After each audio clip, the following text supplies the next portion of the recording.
A reportagem do altosertão.com.br tem o prazer de mais uma vez encontrar-se ao lado do agrônomo, nosso amigo engenheiro Dr. Adalberto Nogueira.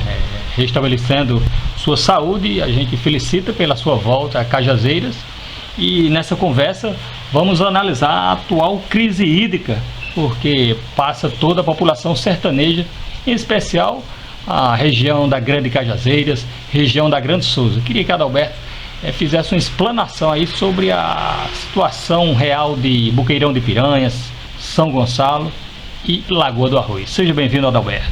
Pois não, um abraço a todos vocês que fazem o Alto Sertão, essencialmente a você, Beth, ao grande público que faz questão de ser assíduo no que tange as informações do Alto Sertão.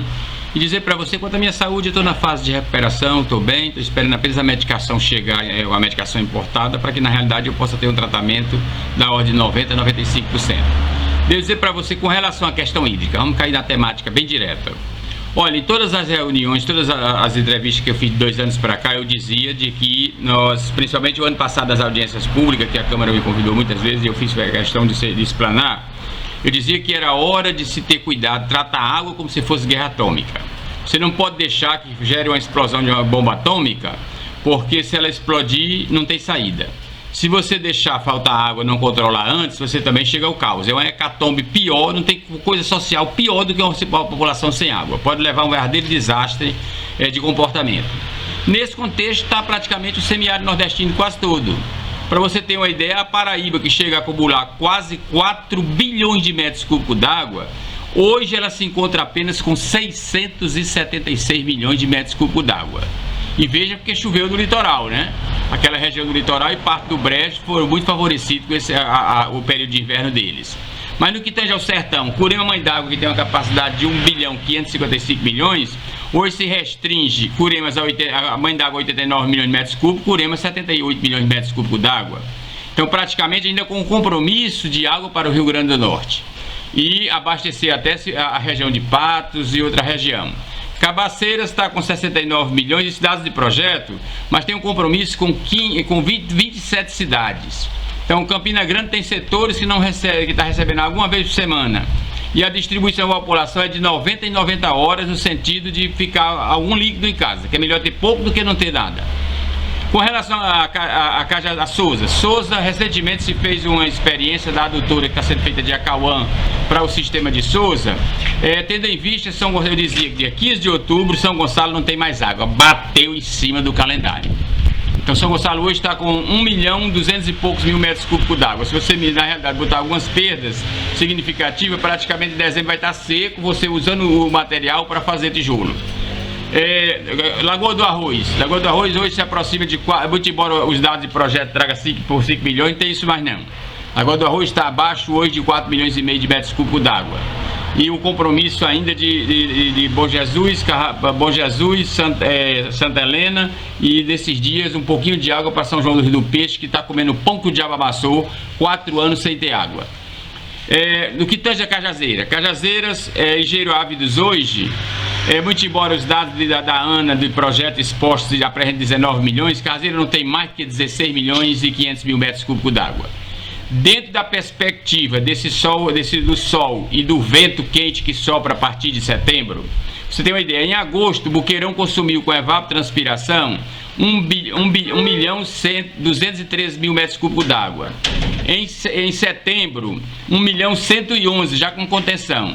Se você pegar uma média de 1 milhão por mês, aí você joga outubro, novembro, dezembro, janeiro, fevereiro e março, então nós vamos ter 5 meses. 5 meses praticamente você tirando 5 milhões de metros, 6 milhões, com a evapotranspiração vai embora 7 milhões.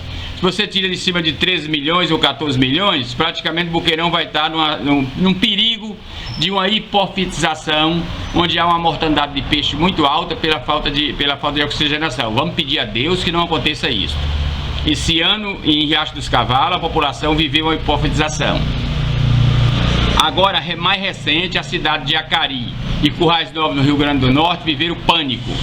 toda a água da barragem da Gargalheira, parece, houve uma nitrogenação pesada e o peixe morreu todinho, foi uma podridão que tiveram que convocar corpo de bombeiro, retirar o sistema todinho da Caerne. E a população hoje, se você vê de Natal, você vê o povo trazendo água de Natal, de Touros. Por quê? Porque em Tães, mais próximo de Caicó está seco, e Piranhas Açu não há condição de uma coisa dessa. Então a água vai ter que vir de Apodi, uma parte, e a outra da área de Touros, do lençol de Touros, que já é o lençol do litoral. Então, no que tange a Cajazeiras, a Cagepa tem feito um tratamento até efetivo no que tange a pouca água existente, muito embora já, a população já sente a água salina e amargosa. E se você não passar por eu recomendo a toda a população de Cajazeira... Forte odor também, não é, Adalberto? Na água, forte odor na água. Eu recomendo a toda a população de Cajazeira, de quem consome água de Boqueirão hoje, faça o menor processo de filtração que houver. Deixa a água dormir decantadazinha, faça o coador de pano tradicional que nossas avós, nossas mães faziam, aquele coador de flanela, e depois bota no filtro que você consegue eliminar um pouco da salinização e de algumas impurezas. Eu me preocupo porque dentro do contingente dessas águas hipercoloradas do momento, elas vêm a causar no intervalo de 10 ou 20 anos consequências muito graves com relação a problemas estomacais e câncer generalizado na população nordestina, essencialmente dessas regiões. Mas lamentavelmente é a saída que nós temos e não há outra. Então a saída outra seria se o governo tivesse pensado que o nosso sistema tinha sido montado para até a década de 90. Esqueceram que nós somos um país de dimensão continental, que tudo que foi construído de barragens foi com uma perspectiva de até 90 milhões de habitantes e em cima disso não se preocupou. Então esses governos de Sarney para cá foi uma verdadeira praga nacional.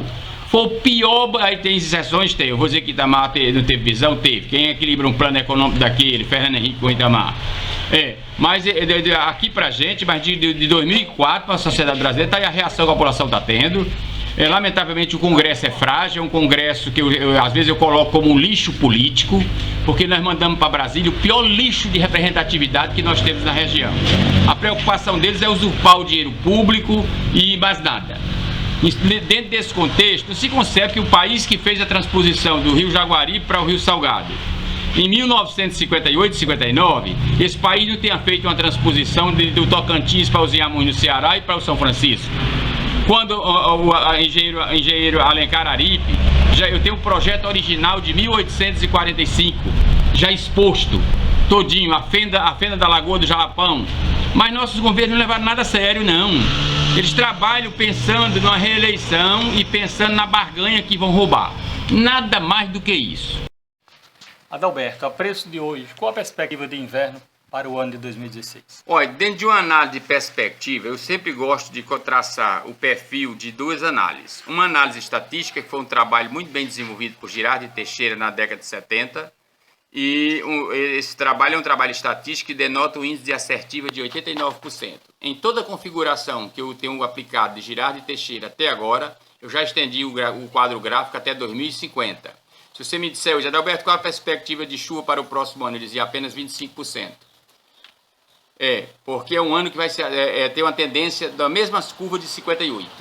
Agora veja bem o quadro. O que acontece no meio científico? O meio científico é através de satélites. A grande massa oceanográfica do mundo é o Oceano Pacífico. É o Pacífico responsável por controlar praticamente o clima no mundo.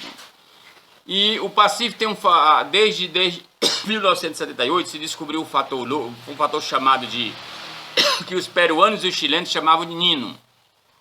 Porque sempre que acontecia esse fator das águas do Pacífico aquecer, a economia do Peru e do Chile eram bastante afetada com o pescado, porque o pescado fugia da água fria com medo da temperatura do Pacífico. Em cima disso, posteriormente, com os avanços do satélite, se verificou a formação de uma camada quente dentro do Pacífico, que não tem gênese ainda, não se sabe a origem dele. E essa camada ela penetra aqui na flor do Pacífico, ela vai fazendo um rodoboinho até 5.000 metros de profundidade. E praticamente mobiliza toda a massa oceanográfica do Pacífico e altera bastante essa temperatura do oceano. Quando isso acontece, esse fator El Niño, isso significa dizer de que se o El Niño perpetuar essa força que ele tem hoje até o dia 5 a 22 de dezembro, o normal, dia 22 de novembro, nós já temos alguma análise bem sucinta. mas geralmente os órgãos técnicos só querem dar informação no dia 22 de dezembro. Se ele persistir, então é uma tendência muito forte de nós termos inverno, chuvas torrenciais somente em abril e maio, que já é o período que está passando nosso inverno. Então há esse perigo. Aí nós ficamos condicionante apenas ao Atlântico Sul. Mas o Atlântico Sul é considerado um oceano pequeno e ele muda constantemente de comportamento. Pra você ter uma ideia, dentro de um século passado, do século XX, aconteceram 25 El Niño. Desses 25 El Niño, o Atlântico, a zona de convergência Zecite, eles conseguiram ainda alterar, nos anos que se mostrou viável, ou ainda 5 anos de invernia de médio a bom. Então a minha preocupação é que na realidade o Atlântico não mude de comportamento e nós tenhamos um quadro crítico. A probabilidade hoje de inverno é de apenas 25%. O ano passado, você é testemunha, eu liguei, estava internado, mas eu liguei e tive contato com o Leandro, quando ele me mostrou que eu vi as curvas. Aí nós dissemos, eu transmiti até lá do Hospital Walter Cantillo, de que este ano a quadra chuvosa nossa seria de 55% a 65% abaixo da média. E se configurou, com alguns municípios praticamente muito mais abaixo ainda. Vamos pedir a Deus que haja uma quadra chuvosa, porque se perpetuar do jeito que está o comportamento do Pacífico, meus senhores, eu não sei o que vai ser de nós no semiárido nordestino.